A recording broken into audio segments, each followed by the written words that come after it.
Bienvenidos a Gay Powerment, un podcast donde hablaremos de los retos que trae asumir tu sexualidad, antes y después de salir del closet. Somos Alonso Mendoza y Juan Castillo, dos life coaches apasionados por el desarrollo personal. Como gays, entendemos que este es un proceso constante, incómodo y solitario, y que nadie nos enseña cómo hacerlos.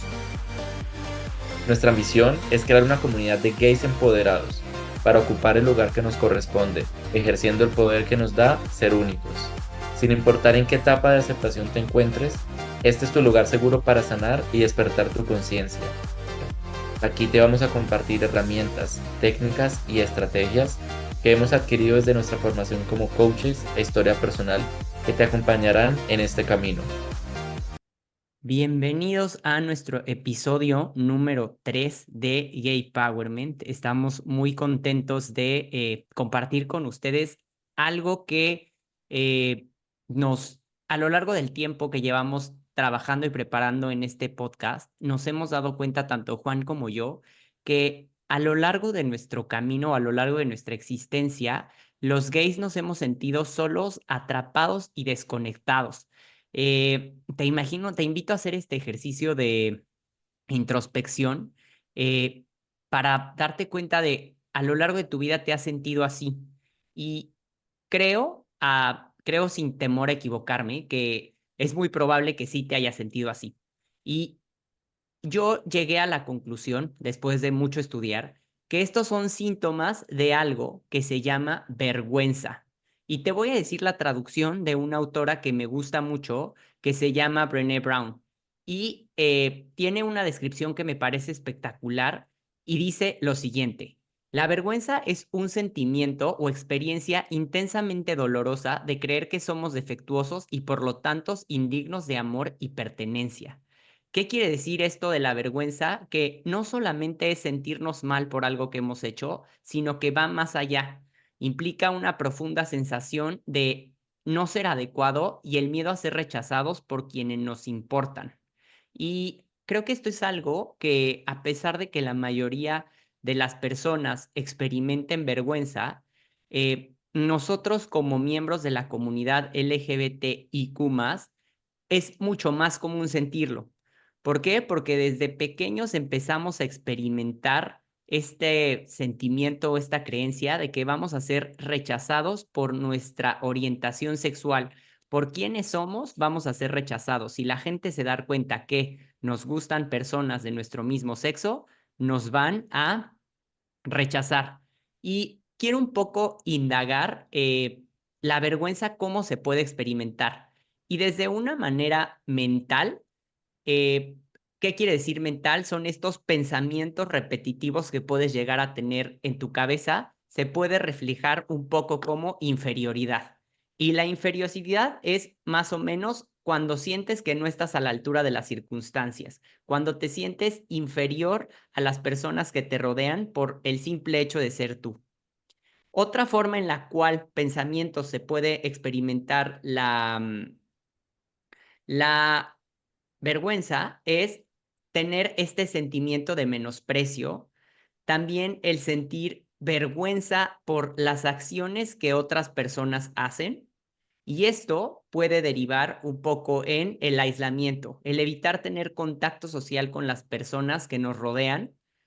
Y algo que yo reconozco mucho tener como parte de la vergüenza es la autocrítica. Es este sentimiento constante de estarme juzgando diariamente por lo que hago o por lo que digo. Y es más que un síntoma de esta vergüenza que todavía no he logrado terminar de procesar. Y hay una parte bien importante que es el miedo al rechazo. Muchas veces por miedo al rechazo dejamos de comportarnos o de estar alineados con nuestra verdadera esencia. Y bueno, físicamente yo creo que todos hemos experimentado la vergüenza como este enrojecimiento en la cara, como este sudor, esta taquicardia, que también puede llegar a tener una respiración agitada y la postura cerrada. Háganse conscientes de cómo están en el cuerpo, y yo mientras estudiaba esto me hice consciente de que mi cuerpo muchas veces está tenso, está como en un estado constante de amenaza o como de estrés, como muy a la defensiva por este tema de sentir vergüenza y tratar de defenderme por no sentirme rechazado. Y bueno, la vergüenza también puede derivar en sentimientos como tristeza, tienes mucho desánimo, sientes pena o rabia, es decir, estás enojado o contigo o con las personas que te rodean, y la ansiedad. Vamos a platicar un poco más adelante sobre la ansiedad, pero la ansiedad es la preocupación por el futuro, por todas las situaciones sociales que pudieran pasar en los próximos meses, años, días, horas. Eso es un síntoma de la vergüenza. Y bueno, al final, pues la vergüenza la vamos a experimentar a lo largo de nuestra vida. Es importante hacernos consciente de que la tenemos. Y por esto te quiero preguntar, Juan, cuéntame cuándo fue la primera vez que sentiste vergüenza.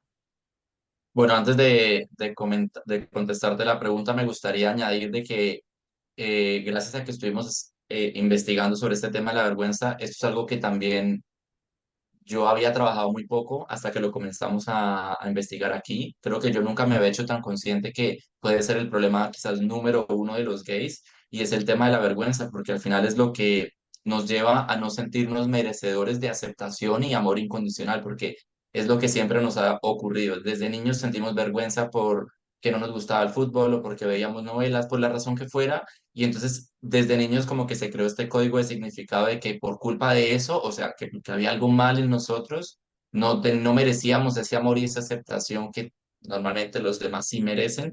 Y eso nos ha llevado como a, primero, a ponernos máscaras y segundo, también a experimentar ansiedad, como tú decías, ¿no? Porque precisamente lo que nos ha hecho es que nos preocupemos demasiado por cómo nos va a concebir las demás personas, que nos hemos esforzado mucho por construir una imagen precisamente que oculte esta vergüenza y que impida cualquier situación de rechazo. Y bueno, ¿cuándo fue la primera vez que yo experimenté la vergüenza? Mira, yo desde niño fui, o sea, era consciente que me atraían los hombres y vuelvo y lo aclaro, no es la misma atracción que siento ahora de adulto, pero sí sabía que había algo que no era igual que los demás niños, o sea, eso yo era súper consciente y un día, en primero de primaria, estaban enseñándonos en una clase de inglés cómo se decía mi nombre es, o sea, my name is Juan. Pero yo vi que había como algún compañero que no entendía el ejercicio, la dinámica, y yo me puse de sapo, literalmente, a decirle a este niño que era tan fácil como decir my name is y luego añadir a su nombre. Y no sé por qué, no me preguntes porque no sé la respuesta, a mí se me ocurrió decirle por ejemplo, como si yo dijera My name is Rosa. Y en ese momento, o sea, imagínate niños de 6 7 años que utilizan cualquier cosa por burlarse, pues en ese momento yo fui como la burla de todo el salón, de toda la clase por haber dicho My name is Rosa y de ahí en adelante, como por todo el resto del año yo me quedé como Rosa, Rosa, Rosa y obviamente, o sea, yo como sabía que a mí me atraían los hombres, yo me lo tomé muy hasta otro nivel, ¿no? Como que para mí fue, o sea, yo sentí mucha vergüenza en ese momento porque imagínate, toda una clase burlándose de mí y prácticamente para mí por ser gay. Yo creo que realmente no iba enfocado a eso, pero como yo en el fondo sabía que a mí sí me atraían los hombres, a mí me preocupaba más de lo que a otra persona le hubiese preocupado en ese momento. Y en ese momento es súper importante que se marca un inicio en mi vida en que me volví súper vigilante de todo lo que decía y hacía precisamente porque yo no quería que eso se volviera a repetir, ¿no? O sea, yo no quería que me hicieran bullying por ser gay o por sentir atracción por los hombres o por no ser como tan masculino o porque yo no jugaba fútbol, o sea, cualquier situación yo la quería evitar al máximo pues porque no se sintió cómodo. Y lo hemos hablado muchas veces tú y yo, al final es complejo porque...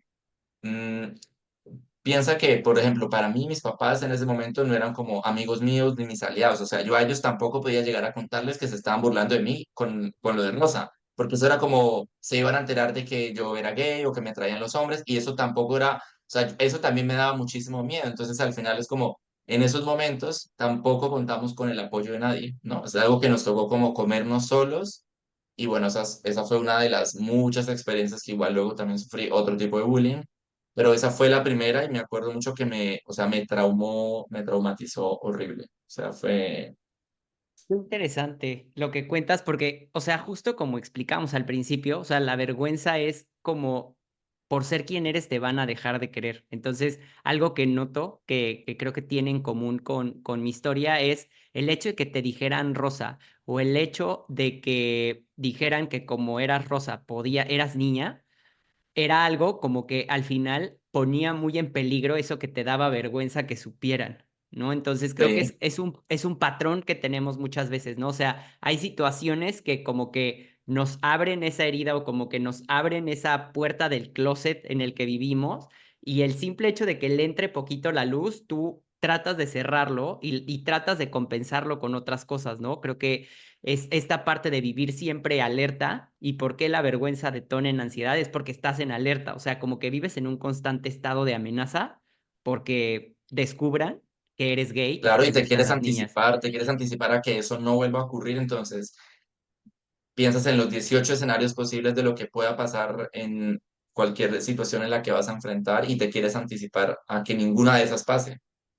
Sí, totalmente. O sea, y creo que otra cosa que resalto es cómo nadie te enseñó cuando eras niño, o sea, y es trabajo del niño anterior, nadie nunca te enseñó cómo procesar esas emociones. Nunca tuviste con quién desahogarte y decirle, oye, ¿sabes qué?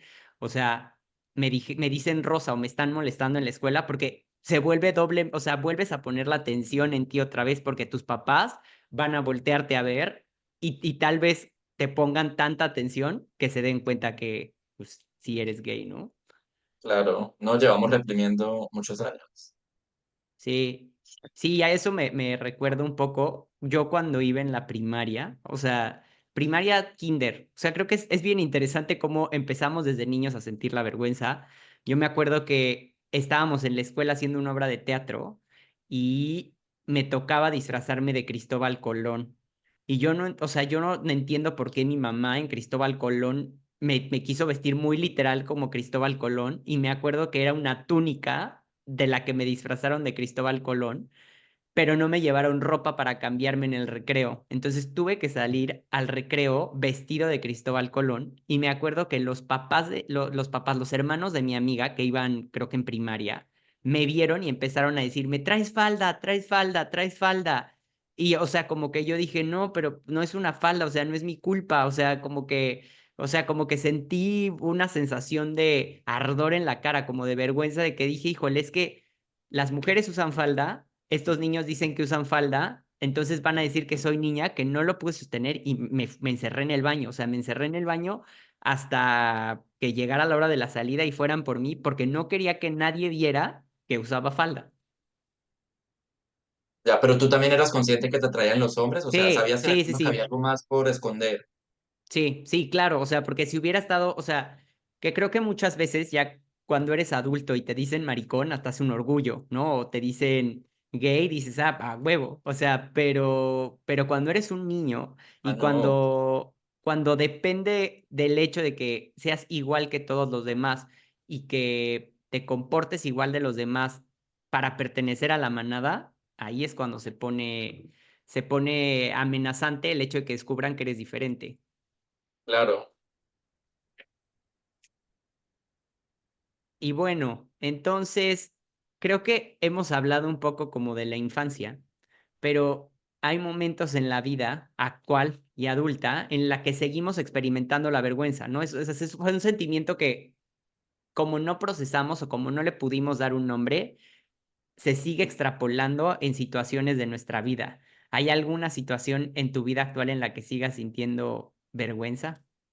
claro. No, es que al final es un mecanismo de, o sea, adquirimos esto como un mecanismo de supervivencia, ¿no? Y vamos por la vida en piloto automático actuando con estos mecanismos que aprendimos desde niños. Mira, yo actualmente siento vergüenza, o sea, hace poco estuve de viaje con mis papás y siento que de alguna manera como que, mira, mis papás ya obviamente pasaron todo el proceso de aceptar que yo soy gay, que mi hermano también, o sea, ya este proceso lo han tomado muy bien. Yo de hecho ya presenté como alguna vez una pareja en mi casa, o sea, ese tema está como bien en mi casa. Sin embargo, a mí aún me da como, yo siento vergüenza de contarles que estoy conociendo a alguien, que estoy saliendo con alguien, no sé por qué. O sea, en mi casa siempre existió como, creo que en mi casa la palabra sexo era un tabú. Entonces, claro, ya como que para mí decirles que conozco a alguien y que de pronto puede ser mi pareja estable, lo que sea, ya me imagino que ellos se imaginarán todo lo que eso implica y como en mi casa siempre fue como un tabú todo, entonces aún yo siento vergüenza de eso, no sé tú, cómo lo, creo que a ti te pasa algo similar, ¿no?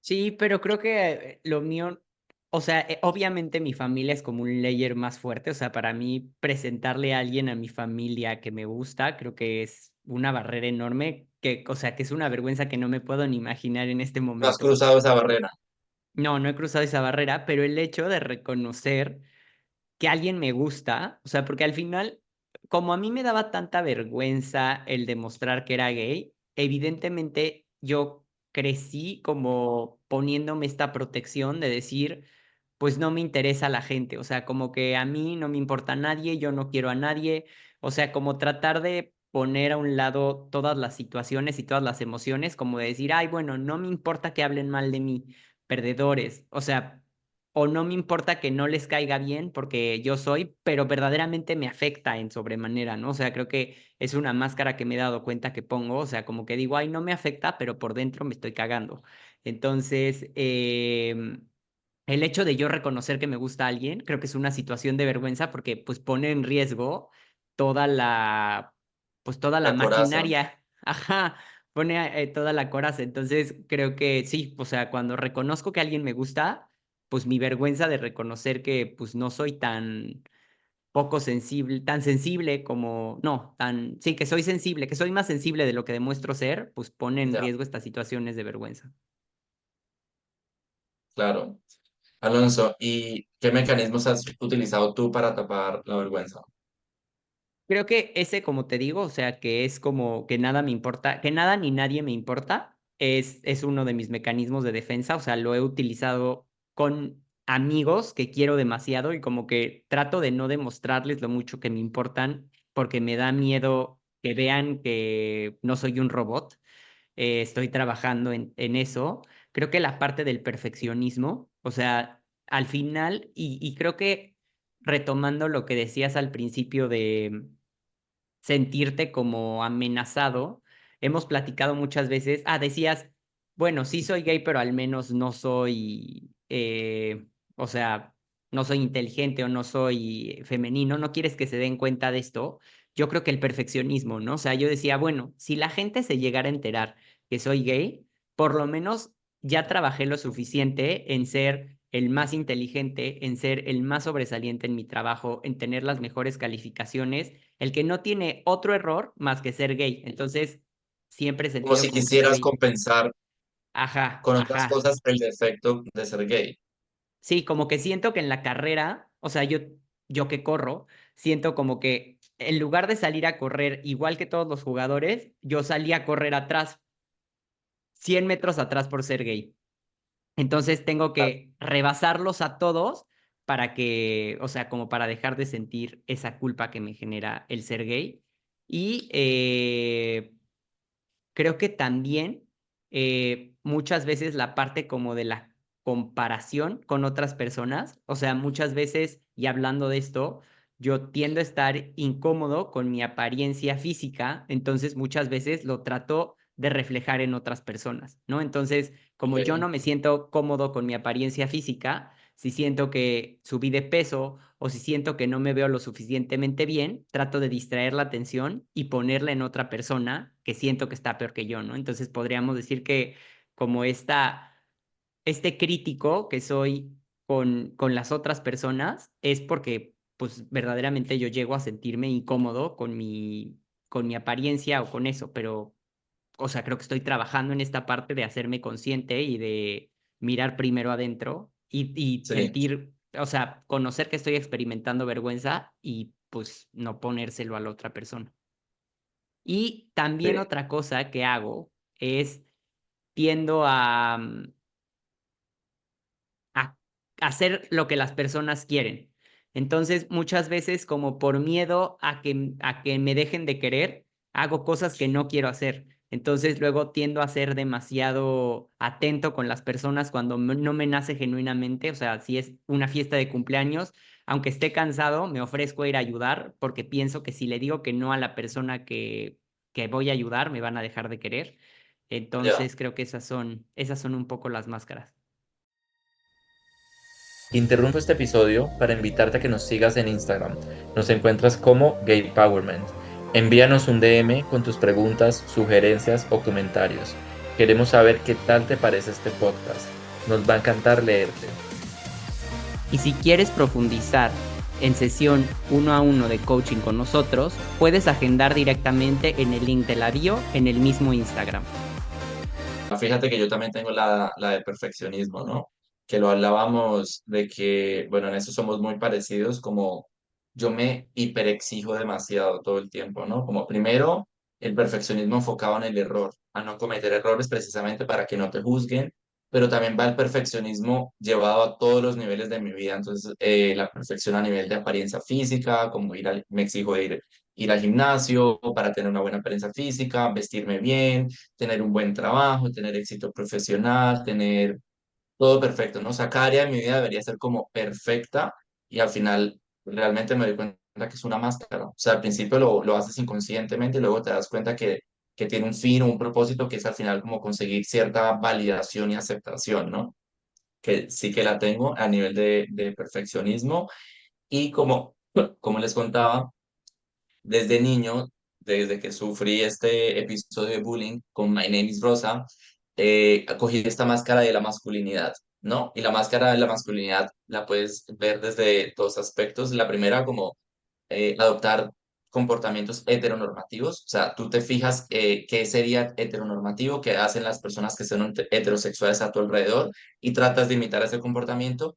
O también es evitar todo comportamiento, o sea, afeminado y tratar de ser hipermasculino. Y eso incluye el lenguaje que utilizas, los gestos, tu forma de expresarte, la ropa, bueno, todo esto.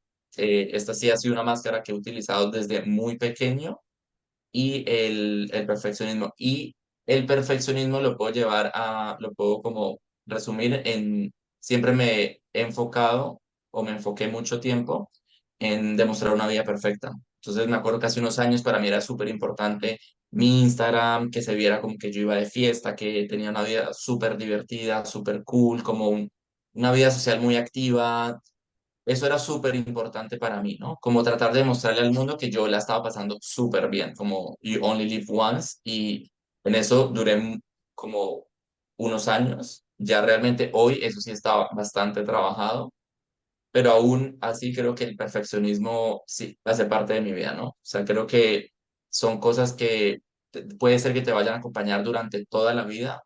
Lo que pasa es que tienes la opción de siempre escoger un patrón de conducta diferente. O sea, puede que siempre tengas la tendencia a ser perfeccionista, people pleaser. En tu caso, bueno, que decías que le mostrabas a la gente que que nada te afectaba. Al final yo siento que siempre son como mecanismos a los que podemos volver a recurrir de manera en piloto automático, pero si tú haces cierto trabajo de conciencia, es posible que empieces a cambiar esos patrones, más siempre estará eso de base, ¿no? Esos han sido mis Y, patrones. y algo que me gusta de lo que dices es, tú sabes que es una máscara cuando te reconocen y sientes que no es para tanto. O sea, si yo llegara y te dijera, oye Juan, lo hiciste excelente, o sea, no he visto mejor presentación en la vida, si tienes tu máscara del perfeccionismo, ¿cómo te sientes? Bueno, yo diría que no es barata. O sea, que le encontraría siempre como lo que quedó mal, lo que me faltó, lo que pudo haber sido mejor. Sí, o sea, porque justamente lo mismo pasa cuando, o sea, si yo llegara y te dijera, oye Juan, te ves súper macho, o sea, ¿qué pensarías? Porque no lo respondes, pero inmediatamente algo pasa en tu Ah, cabeza. lo que pasa es que tenemos este crítico interior que siempre te va a criticar por algo que además, o sea, siempre va a ver lo que te hace falta, ¿no? Entonces, aunque alguna persona te dijera que eres muy masculino, igual tú encontrarías la forma de, incluso aunque no se lo digas a esa persona, pero a ti mismo te dirías como igual no, o sea, me falta esto y me falta esto y me falta esto. Como que para ese crítico interior nunca es suficiente, ¿no? Porque esas máscaras al final nunca te van a llenar el vacío que de fondo, que de base tienes, que es como esa validación, aceptación que nunca sentiste recibir de tu entorno, pero que hoy te la tienes que dar tú a ti mismo. Sí, creo que las máscaras lo que buscan es como, supongamos, o sea, como llenarte del exterior, pero estás vacío por dentro. Entonces, o sea, es como si quisieras hacer una alberca en el desierto, siempre vas a depender de bombas de agua y el agua se va a evaporar muy rápido, así tuvieras un oasis en tu mismo desierto y no vas a depender de esa agua o como para llenarte. Entonces creo que eso es bien interesante de una máscara. ¿Y qué le recomendarías a las personas que nos escuchen para sanar su vergüenza? Bueno, lo primero y lo más importante es hacer trabajo de conciencia, porque si tú no te observas desde el asiento del espectador, y no paras el piloto automático, nunca te vas a poder analizar. Entonces, lo importante de ser consciente es que tú mismo te analices, te observes cómo te comportas, sobre todo en las relaciones interpersonales, para que comiences a observar qué patrones de comportamiento tienes, ¿no? O sea, qué es lo que recurrentemente haces. En este caso, como que tú ya te vas dando cuenta como, pero ¿por qué todo lo quiero hacer tan perfecto? Yo termino muy agotado, termino muy cansado, me tardo más tiempo de lo normal o de lo que se tarda todo el mundo para hacer algo. Cuando tú te empiezas a analizar y pones como el foco en ti, que eso sería hacer trabajo de conciencia, tú primero ahí encuentras los patrones y una vez encuentras patrones de comportamiento que se repiten, puedes comenzar a analizar de dónde vienen, ¿no? Entonces ahí es ya o sea, cuando tú recibes cierta información y te instruyes sobre el tema, ya puedes comenzar a unir como cables de por qué me comporto como me comporto. Pero esto lo haces con trabajo de conciencia. Y creo, si me dejas opinar un poco como el trabajo de conciencia, porque muchas veces vivimos tan en automático que si identificas en el área de tu vida en la que te sientes más insatisfecho, creo que ese es un buen lugar para poner el ojo. O sea, si en tus relaciones familiares o en tus relaciones de amigos o en tu trabajo, particularmente te sientes más desganado, más contraído, yo te podría decir, o sea, yo cuando siento que estoy actuando en automático es cuando siento como una opresión en el pecho, que es la ansiedad. Observa muy bien en ese entorno de tu vida qué es lo que se está repitiendo, ¿no? O sea, muchas veces que tus jefes no te están valorando lo suficiente en el área laboral, o como que tu familia no te reconoce, o que tus amigos solo te buscan para que les hagas favores, eso creo que puedes empezar a observar o como a diguear, creo que ese es un tip que les doy para empezar a observar el patrón repetitivo, o para Sí, saber por dónde empezar a mirar. o también observar como cuál es el área de tu vida que hoy te está quitando más energía, cuál te está agotando más, porque seguramente ahí debe haber alguna máscara de De por medio, acuerdo, ¿no? sí. Otra herramienta que recomiendo mucho, bueno, es el mindfulness, porque si tú te concentras como en ser consciente de tu conciencia y de vivir en el momento presente, esto es algo que te va a permitir no ir en piloto automático. Y cuando no vas en piloto automático es que te permites ver los patrones de comportamiento que estás teniendo cuando te relacionas con tu entorno. Otra herramienta súper importante es cuestionar tus creencias. ¿Qué pasa? Si tú estás sintiendo vergüenza o tienes miedo al rechazo, es porque algo estás creyendo de ti, algo que hay algo mal en ti.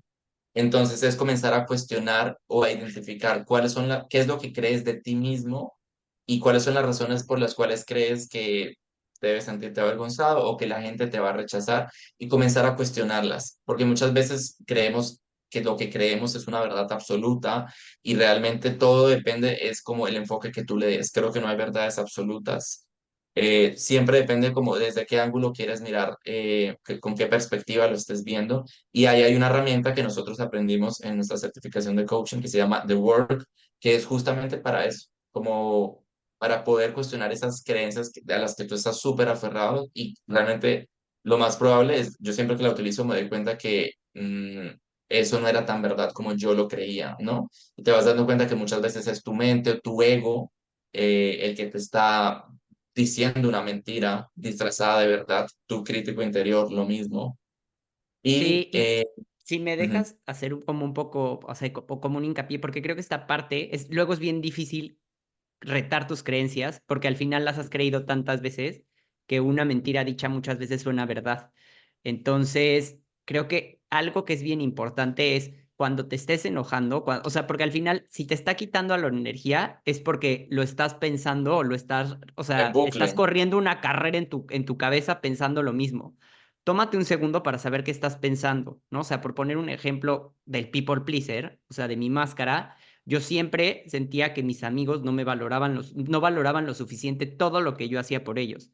Entonces, o sea, mi creencia era, o sea, hago o sea, no me reconocen las cosas o no, no me demuestran lo valioso que soy y al final el hecho es notarla y observarla. O sea, no trates de darte más, o sea, no trates de como dirían, de echarle más leña al fuego pensando en todas las situaciones en las que no y trata de buscar alguna situación en la que sí. O sea, trata de voltear la situación y es algo que te va a ayudar y ten siempre autocompasión contigo porque muchas veces nos sentimos culpables de creer lo que creemos y eso pasa muchas veces como, bueno, a mí me llega a pasar como que digo, oye, todavía tengo un poco de homofobia interiorizada porque me da pena llegar a la oficina con las uñas pintadas.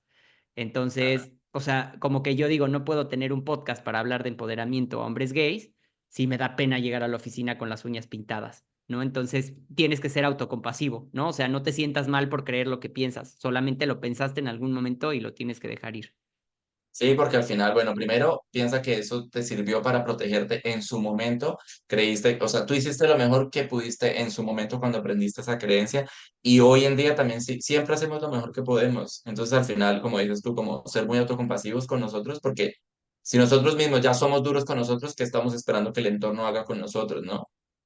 Sí, y lo autocompasivo, siempre repito este ejemplo, ¿qué le dirías a un amigo que está pensando eso? No lo agredirías ni le dirías, eres un monstruo por tener este tipo de pensamientos, sino que al final lo escucharías y ya después emitirías tu comentario. Que muchas veces no es para atacar tampoco, No, no, no, no, nunca es para atacar, yo creo, con tus amigos. porque Sí, son a los amigos de demás no los verdad. atacas. Sí, Y bueno, otra herramienta que recomiendo mucho en este tema de la vergüenza y las máscaras es conectar con tu niño interior, porque nuestro niño interior es la versión que se enfrentó desde muy temprano a este rechazo, a a estas situaciones de vergüenza, y él es el que tiene mucho miedo de mostrarse tal y como es. Entonces es importante conectar hay muchos ejercicios, meditaciones, hay muchas formas de conectar con niño interior, pero lo importante es transmitirle seguridad y confianza al niño interior de que hoy tiene un adulto consciente y responsable que lo va a proteger, ¿no? Es súper importante como demostrarle a este niño que hoy ya no se van a burlar de él, porque si se burlan de él, igualmente tú tienes forma de defenderlo, que ya no es la misma situación de hace 20 años cuando se burlaron de él y nadie estuvo ahí, ni siquiera él mismo, para él mismo. Entonces claro, es como, y me encanta esta herramienta del niño interior. Tocaste una de mis más grandes pasiones, pero te interrumpí, adelante. no, dale, no, es que al final es muy importante porque quien en verdad no se está dejando mostrar, o sea, quien no se deja ver, es el niño interior, porque tiene mucho miedo, me imagino que sufrió bullying, sufrió muchas situaciones que lo llevaron a ponerse muchas máscaras. Y hoy nos toca desde nuestro adulto ir quitándole esas máscaras y haciéndolo sentir cómodo en lo que alguna vez Sí, fue muy incómodo. y creo que, o sea, creo que este trabajo del niño interior es tu subconsciente tiene estos traumas o estas desconexiones en los cuales él percibió que era una amenaza. Entonces, es algo irracional que le tienes que explicar a tu niño interior, pero primero lo tienes que escuchar, porque literal es un niño, ¿no? O sea, no es, imagínate que tienes hijos o sobrinos, no les vas a explicar que los fantasmas no existen y les vas a decir no tienes que tenerle miedo a los fantasmas. Mira cómo no existen. Más bien tienes que primero dejar que ellos saquen todo ese miedo, Se desahoguen. escuchar el desahogo y ya después permitirle o ya después meterle toda esta ciencia o todo este racionamiento de eso, porque al final inconscientemente volvemos a ser el niño del que se burlaron con la túnica, o sea, cuando yo eso lo percaté. Cuando yo me presentaba en entornos en los que estaba rodeado de hombres heterosexuales, inconscientemente yo me imaginaba con esa túnica y con esa falda, y fue gracias al trabajo del niño interior que me hice consciente de decir, oye, pues es que siento que mi apariencia física o visualmente denota que soy homosexual y que puedo volver a experimentar este tipo de situación, pero no fue hasta que conecté con mi niño interior y me di cuenta que ese era su miedo, que pude decirle, mira, o sea, ahorita si se burlan de ti, yo estoy aquí para defenderte. Y es un trabajo increíble que se puede trabajar muy bien en sesiones de coaching. Te da resultados también, Sí. ¿no? Es muy recomendado. Y por último, yo recomiendo también mucho el journaling porque es abrir un espacio para escucharte. Entonces, a través del journaling. Yo, por ejemplo, tengo la meta de hacer 3 hojas diarias y es un momento en el que tú te permites como sacar todo lo que tienes en tu cabeza, lo pones en otro lugar. O sea, para mí es como ir al baño, literalmente. Y vas a poder ver en lo que estás escribiendo qué es lo que te preocupa, qué es lo que te da miedo. Y muchas veces ahí también vas a poder encontrar información que te permita saber qué es lo que te genera vergüenza, de aún qué es lo que te genera miedo de rechazo. En fin, el journaling es una herramienta que te va a permitir identificar qué aspectos necesitas trabajar para mejorar tu seguridad y tu autoestima, lo cual te permitirá necesitar menos máscaras. Entonces, bueno, esto es un poco todas las herramientas y claramente son temas que trabajamos en sesiones de coaching. Sí, y creo que me gustaría un poco dejar tarea retomando los puntos que decías. O sea, vivimos muchas veces en automático, es una verdad, ¿no? Ya explicamos un poco cómo se siente la vergüenza y creo que algo que es bien importante para empezar, ya sea en tu trabajo de journaling o en tu trabajo de mindfulness o en tu trabajo de presencia, la pregunta que quiero que te hagas es, ¿en qué momento de tu vida has ocultado quién eres por miedo al rechazo? O sea, creo que es un buen ejercicio escribirlo y darte cuenta como para saber en qué momentos pues estás cambiando o dejando de ser tú por miedo a que te rechacen. La segunda parte, que creo que es un trabajo bien fuerte y creo que esto también se relaciona con el niño interior, es qué te da miedo de ser rechazado. Y la última es quién te da miedo que te rechace. Ah, no, hay una penúltima.